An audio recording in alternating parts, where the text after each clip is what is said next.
Olá, sou o pastor Murilo, estou aqui mais uma vez para trazer uma mensagem de amor e de esperança para o teu coração. E o tema de hoje é: não ofenda a dignidade de Jesus.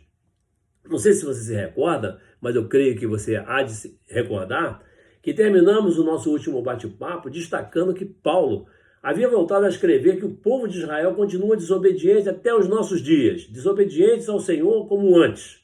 E que os israelitas não podem se admirar que Deus tenha oferecido a salvação aos gentios, porque Deus lhes havia falado sobre isso por meio das profecias do Velho Testamento, como você pode ainda ver em Romanos capítulo 10, versículos 19 a 21. Vimos então que Deus não esqueceu Israel. Os israelitas é que se mostraram rebeldes e esqueceram de Deus. Já aprendemos que o pecado da desobediência foi e é o causador de todos os males, porque, como pela desobediência de um só homem, todos foram feitos pecadores. Veio, porém, a lei para que a ofensa abundasse. Mas onde o pecado abundou, superabundou a graça, para que assim como o pecado reinou na morte, também a graça reinasse pela justiça para a vida eterna, por meio de Jesus Cristo, nosso Senhor e Mestre, conforme você pode ver em Romanos capítulo 5, 19 a 21, que nós já examinamos. Destaco que pela obediência de um, muitos serão feitos justos, mas nem todos serão feitos justos. Em Romanos capítulo 11, o último capítulo do terceiro movimento da carta de Paulo aos Romanos, retomamos nosso bate-papo, fazendo um paralelo desses fatos que acabo de mencionar com a condição atual dos gentios, ou seja, do povo de todas as nações. Para os que já reconhecem Jesus, o segundo Adão, Filho único de Deus, e que doou sua vida a fim de levar sobre ele o pecado que nos foi transmitido pelo primeiro Adão, esses se assemelham aos israelitas e, como eles, são obstinados, desobedientes. Com isso, todos retomamos nossa condição anterior, desprezando o sacrifício, morte e ressurreição de Jesus para redimir os pecados da humanidade e tornar a salvação possível. Esse é o péssimo testemunho caracterizado todos os dias e que obstinadamente voltamos a viver o velho homem, o Adão pecador desobediente. Para os que já reconhecem Jesus, o segundo Adão, Filho único de Deus e que doou sua vida a fim de levar sobre ele o nosso pecado que nos foi transmitido pelo primeiro Adão, esse fato, veja bem, esse fato não pode justificar o procedimento atual da humanidade, porque dessa maneira abrimos mão de viver como novas criaturas e em novidade de vida em nome de Jesus Cristo, nosso segundo Adão, que é quem vivifica. Por isso a palavra de Deus ensina em Hebreus capítulo 6, versículos de 4 a 6, que é impossível, vou repetir, que é impossível que os que já uma vez foram iluminados e provaram o dom celestial e se fizeram participantes do Espírito Santo e provaram a boa palavra de Deus e as virtudes do século futuro e recaíram, sejam outra vez renovados para o arrependimento. Pois assim, quanto a eles, de novo crucificam o Filho de Deus e o expõem ao vitupério. Expor ao vitupério significa uma atitude que você toma e que ofende a dignidade e a honra do nosso Mestre Jesus Cristo. Em números absolutos, com o primeiro Adão, todos morreram para Deus. E em Cristo, o último Adão, todos quantos creram e não expuseram Jesus ao vitupério, morrem para o pecado e renascem para a vida eterna. Em Adão, pecador desobediente, toda a humanidade morreu e passou a viver para o mundo. Mas em Cristo Jesus, nosso Senhor e Mestre, o último Adão, vivificante, todos os que creem devem morrer para o pecado. Eu falei, devem morrer para o pecado, para o maligno e para o mundo e serem vivificados para passar a viver em Deus, em Cristo Jesus, nosso Senhor. Mas, como você sabe, nem todos creram na nossa pregação. Adão foi feito, Adão foi criado, alma vivente e participante da vida que há em Deus. Porém, após desobedecer à determinação divina, passou à condição de morto para Deus. A nova condição de Adão, após a queda, passou a ser de sujeição ao pecado, pela natureza então adquirida. E essa é a situação atual que você passa a viver a partir do momento que você pratica o pecado da desobediência. Desobedecer é a raiz de todo mal. E não adianta encenar santidade, nem alegar que se arrepende toda vez que desobedece a Deus. Porque isso é exatamente o que os israelitas fazem e faziam desde o tabernáculo.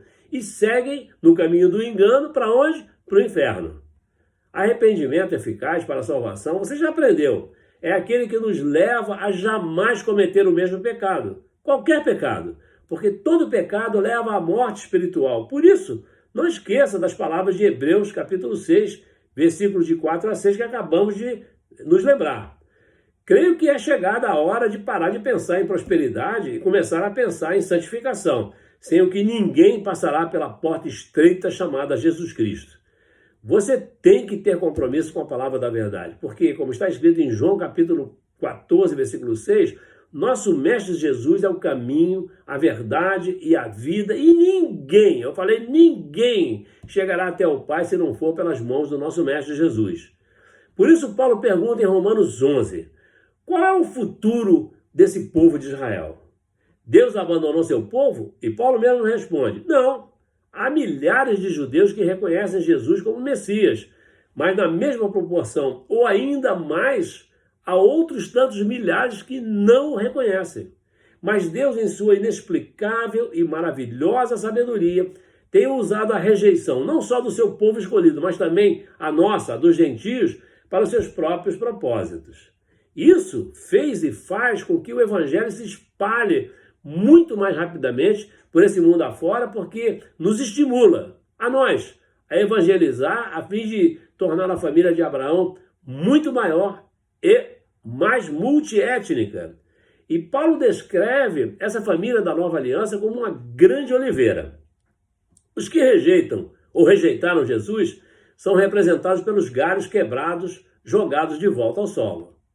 Nós, os gentios, que receberam Jesus como seu Senhor e Salvador, somos representados pelos galhos selvagens que foram transplantados, foram enxertados na árvore genealógica da família de Abraão. Mas Paulo não perde a esperança e diz que um dia nosso Mestre Jesus será reconhecido pelo seu próprio povo. É como se Paulo estivesse chamando à existência algo que não existe, mostrando sua confiança irrestrita no caráter de Deus, que promete que jamais desistirá do seu povo, como também prometeu a mim e a você que jamais nos deixará sós, que jamais nos deixará órfãos. O que encerra o terceiro movimento de Romanos 11 e completa a transição para o capítulo final do livro, que encontramos nos versículos de 12 a 16.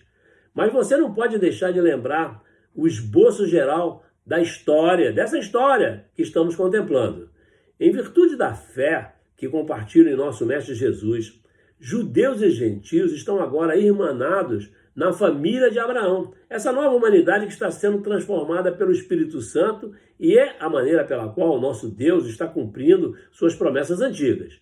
Portanto, a única resposta razoável é que Jesus vai reunir judeus e cristãos e não judeus para que também, em certo momento da história da humanidade, sejam transformados e unificados nessa nova humanidade.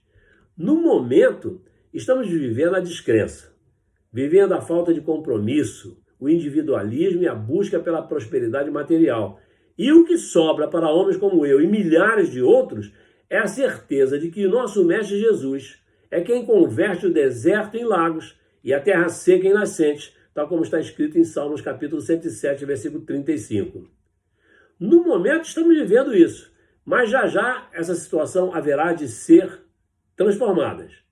O salmista profetiza sobre um dia em que o deserto estéril será transformado em uma terra fértil, com fontes e piscinas de água.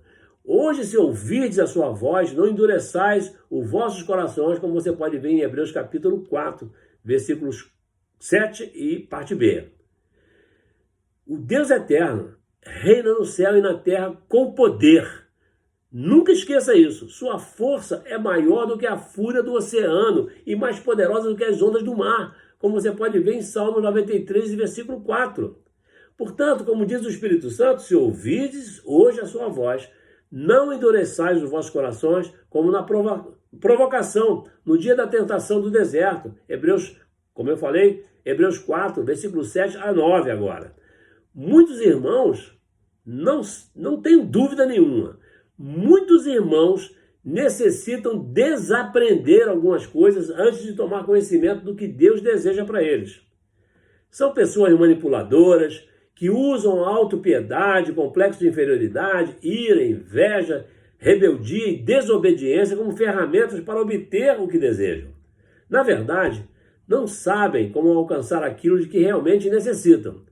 Desviar o nosso olhar de nós mesmos nos capacita a olhar para Deus, confiar nele e prover todas as nossas necessidades.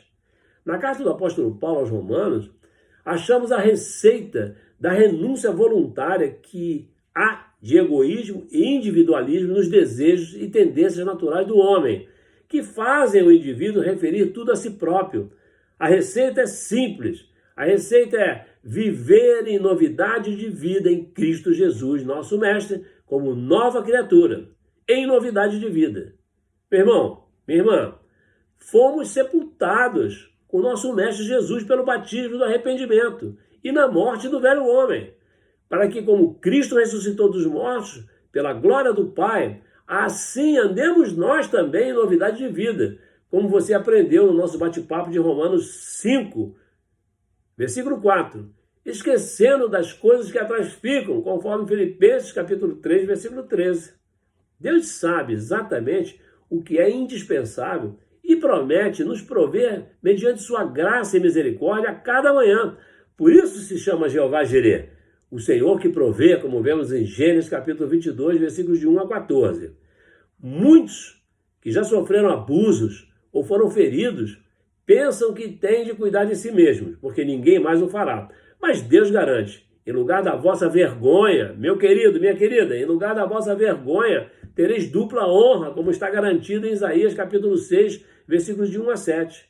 Agora você já sabe, quando realmente confiar em Deus, Ele fará justiça em sua vida. Ainda é tempo. Entrega teu caminho ao Senhor, confia nele, e tudo Ele fará. Salmos 37, 5. E repousará sobre você o Espírito do Senhor, o Espírito de sabedoria e de entendimento, o Espírito de conselho e de fortaleza, o Espírito de conhecimento e do temor do Senhor, como está em Isaías capítulo 11, versículo 2. Confia nele, sabe por quê? Porque você será como uma árvore plantada junto às águas, que estende as suas raízes para o ribeiro, e não receia quando vem o calor, mas a sua folha fica verde. E no ano da sequidão, não se afadiga, nem deixe de dar fruto, como está em Jeremias capítulo 17, versículo 8. Não sei exatamente o que está acontecendo com você, na sua vida, nesse momento, mas sei que é coisa muito séria. Mas saiba que é o Senhor Jesus quem converte o deserto em lagos e a terra seca em nascentes, como já me referi em Salmo 107, versículo 35. O epílogo dessa história, você haverá de tomar conhecimento na oportunidade em que examinarmos Romanos capítulo 12 a 16. Mas lembre-se de Hebreus capítulo 6, versículos 4, 5 e 6. E não ofenda a dignidade de Jesus. Pronto. Nosso bate-papo fica por aqui. Não importa, minha irmã, meu irmão, não importa a denominação da sua igreja. Por favor, compartilhe as boas novas de Jesus que acabou de receber. Saiba que o seu verdadeiro e único pastor é Jesus Cristo, a verdade, o caminho e a vida. E se você achar por bem, inscreva-se em nome de Jesus no meu canal YouTube. Graça e paz. Amém. Continua afirmando, eu te amo.